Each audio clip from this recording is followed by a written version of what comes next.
Yes, contract. Yes, but after that, he broke this ceasefire. He killed our people, and he didn't exchange prisoners. We signed the exchange of prisoners, but he didn't do it. What kind of diplomacy, JD, you are speaking about? What do you mean? I'm talking about the kind of diplomacy that's going to end the destruction of your country. Yes, but if you Mr. President, with respect, I think it's disrespectful for you to come to the Oval Office and try to litigate this in front of the American media. Right now, you guys are going around and forcing conscripts to the front lines because you have manpower problems. You should be thanking the President for trying to bring it into this conflict. Have you ever been to Ukraine that you see what problems we have? I have been to. I've actually watched and seen the stories, and I know what happens is you bring them on a propaganda tour, Mr. President. Do you disagree that you've had problems bringing people in your military? And do you think that it's respectful to come to the Oval Office of the United States of America and attack the administration that is trying to prevent the destruction of your country? A lot of questions. Let's start from the beginning. Sure. First of all, during the war, everybody has problems. Even you, but you have nice ocean and don't feel now, but you will feel it in the future. God bless. You don't know that. God bless. You don't God know bless. that. You will not have a war. Don't tell us what we're going to feel. We're trying to solve a problem. Don't tell us what we're going to feel. I'm not telling you. Because I'm you're in no answering position your to question. dictate that. That's exactly what you're doing. You're in no position to dictate what we're going to feel. We're going to feel very good. We're going to feel very good and very strong. You will feel influence. You're right now not in a very good position. You've allowed yourself to be in a very bad position, and he happens to be right about it. From the very beginning of the war. You're not in a good position. You don't have the cards right now. With us, you start having cards. But right now, you don't. Yeah, you're playing cards. You're playing cards. You're gambling with the lives of millions of people. You're gambling with World War III. You're gambling with World War III.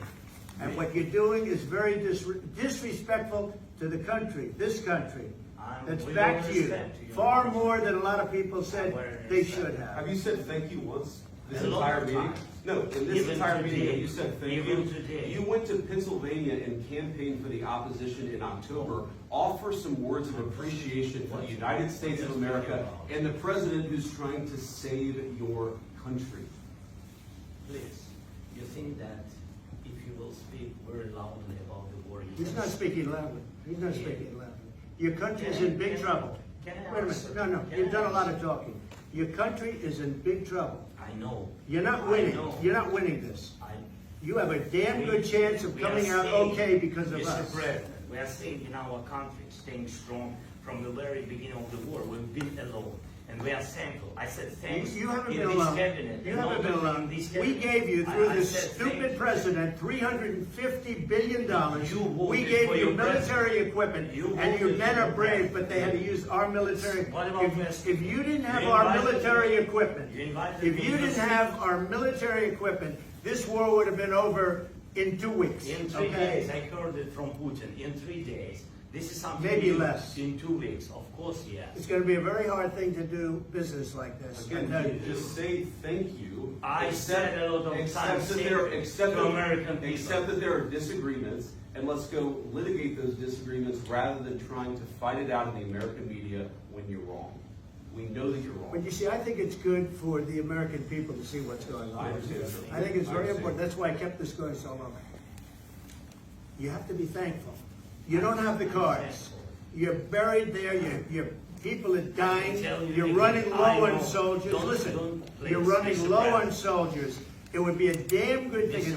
And then you tell us, I don't want a ceasefire. I don't want a ceasefire. I want to go and I want this. Look, if you could get a ceasefire right now, I tell you, you take it so the bullets stop flying and your men stop getting killed. Of course, I want to stop the war. But you're saying you don't want a ceasefire? I want a ceasefire because you'll get a ceasefire faster than an agreement. Ask our people about a ceasefire, what they think. That wasn't with me. That wasn't with me.